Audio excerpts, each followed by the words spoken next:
వి news Telangana news కి స్వాగతం.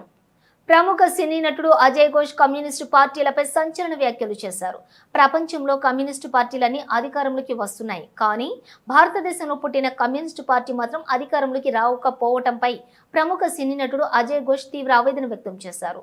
హైదరాబాద్ బాగ్లింగంపల్లిలోని సుందరయ్య కళా నిలయంలోని ఎస్ఎఫ్ఏ డివైఎస్ఏ ఆధ్వర్యంలోని భగత్ సింగ్ యువజన ఉత్సవాల ముగింపు సభ జరిగింది. భగత్ సింగ్ రాజును ఉద్దేశించి లగ్వర్తంతి ఉత్సవాల్లోని భాగంగా నిర్వహించినటువంటి ప్రతి పాటవ పోటీలు క్రీడల్లోని విజేతలుగా నిలిచిన యువకులకు విద్యార్థులకు అజయ్ ఘోష్ బహుమతులను ప్రదానం చేశారు. కమ్యూనిస్టు పార్టీలు ఏకం కాకపోవడమే పాలక వర్గాలకు లాభమని ఆయన అభిప్రాయం వ్యక్తం చేశారు.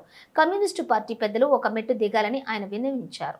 కమ్యూనిస్టు పార్టీల నేతలు అహంకారాలను తగ్గించుకొని కలవకపోతే దేశాన్ని ఎవరూ కాపాడలేరని, కమ్యూనిస్టు పార్టీలన్నీ ఒకతాటిపైకి వచ్చి ఒక్క ఎర్ర జెండాగా మారాలని ఆయన ఆశాభావం వ్యక్తం చేశారు. ఒకే తాటిపైకి రాని పక్షంలో వర్ధంతులు జయంతులు చేసుకోవడం తప్ప మరేదీ లేదని ఆయన విచారం వ్యక్తం చేశారు. నేటి రాజకీయ వాతావరణం వేరుగా ఉందని, మతం పేరుతో ప్రజల నరాల ఆయా భావాలను ఎక్కిస్తున్నారని చెప్పి ఆయన ఆవేదన వ్యక్తం చేశారు. మతం పేరుతో జరిగే ఆ దారుణాలు నయవంచన గురించి అర్థం చేసుకోవాలని, కమ్యూనిస్టులు అందరూ కూడా సమైక్యం కావాల్సిన అవసరం ఉందని, కాని పక్షంలో 10 ఏళ్లు ఇలాగే 100 ఏళ్లు ఇలాగే కావాల్సినటువంటి అవసరం ఉంటుందని, కాని పక్షంలో 100 ఏళ్లు ఇలాగే ఉంటామన్నారు. చిన్నారులు ప్రధానంగా సెల్ ఫోన్లకు దూరంగా పెట్టాలని, మంచి పుస్తకం చదవాలని ఆయన సూచించారు. సెల్ ఫోన్ ఎలా ఉపయోగించుకోవచ్చో అది మర్చిపోయి దానివల్ల మనం ఎలా నాశనం అవ్వచ్చో తయారు చేసిన మన ముందు ఉంచారని, వాటి పట్ల అందరూ జాగ్రత్తగా ఉండాలని ఆయన పేర్కొన్నారు. అదేంటో ఇప్పటికీ అర్థం కాదు. ఎన్ని పార్టీలు, ఎన్ని నాయకత్వాలు, ఏంటో అందరూ ఏకం కావాలంటారు. మళ్ళా ఇది పెద్దవాళ్ళకి నేను చెప్పేది మీకు కాదు. వాళ్ళు ఏకం గారు ఏకం కాకపోవడమే వాళ్ళకి కావాలా, వాళ్ళకి పాలక వర్గాలకు కూడా. ఎక్కడైనా ఆ పెద్దలు ఎవరైతే ఉన్నారో, ఎర్ర జెండాన్ని మోసుకెడుతూ తరతరాలుగా మోసుకెళ్తున్న పెద్దలైతే ఎవరు ఉన్నారో, కొంచెం ఒక మెట్టు దిగి ఆలోచించండి అన్న. మీరు కూడా, నేను ఇట్లా అంటున్నానని కాదు, ఏం తెలుసురా నీకు అంటారేమో, కొద్ది గొప్ప నాకు జ్ఞానం ఉందన్న. ఒక మెట్టు దిగండి, మీ అహంకారాలని తగ్గించుకోండి,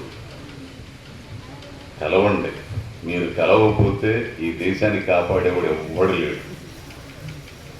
మీరు తప్ప, ఎర్ర జెండా తప్ప ఈ దేశానికి దిక్కు లేదు.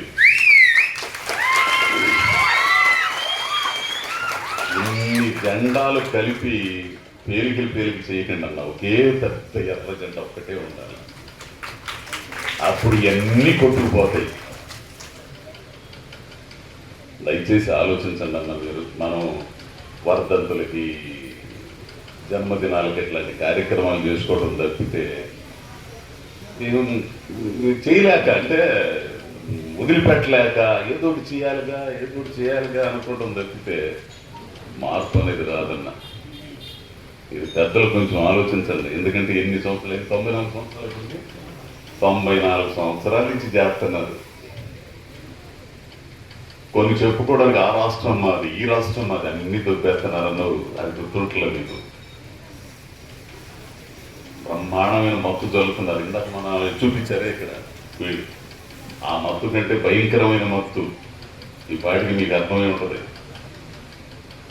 నర్రా ఎక్కిస్తా ఉండరు మొత్తం. ఆ మత్తు మందు ముందు ఈ హెరాయిన్లు, గంజాయిలు, కొకైన్లు ఎందుకు పనికిరావు?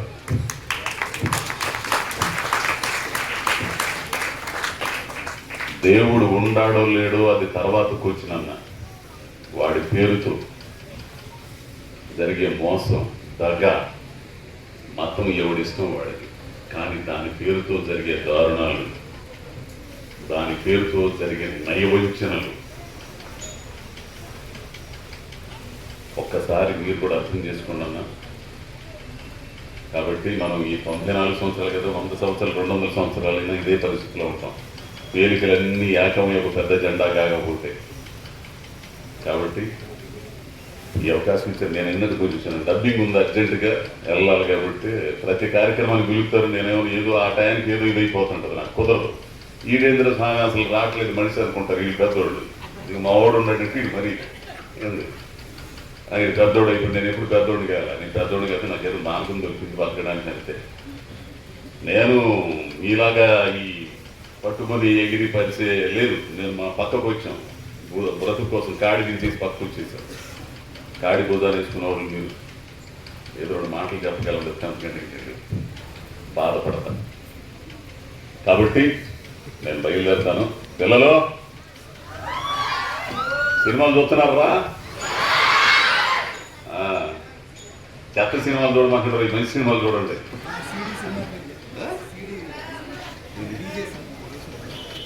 మ్యూజిక్ షాప్ మూర్తి, మ్యూజిక్ షాప్ మూర్తి అని సినిమా చూశారు మీరు? అది చూడండి బాబు. మనిషి సాధించడానికి వయసుతో సంబంధం లేదు, ఆశయం ఉండాలి కానీ ఏ వయసు ఎంత వయసు అయినా సరే సాధించవచ్చు అని చెప్పే సినిమా చూడండి. కాబట్టి అందరికీ జేజేలు, అన్నలందరూ కూడా నమస్కారం. ఈ అవకాశం ఇచ్చిన డివైఎఫ్ఐ ఎస్ఎఫ్ఐ వాళ్ళకు కూడా నమస్కారం. కాబట్టి మళ్ళీ కలుద్దాం, ఓకేనా? నమస్కారం.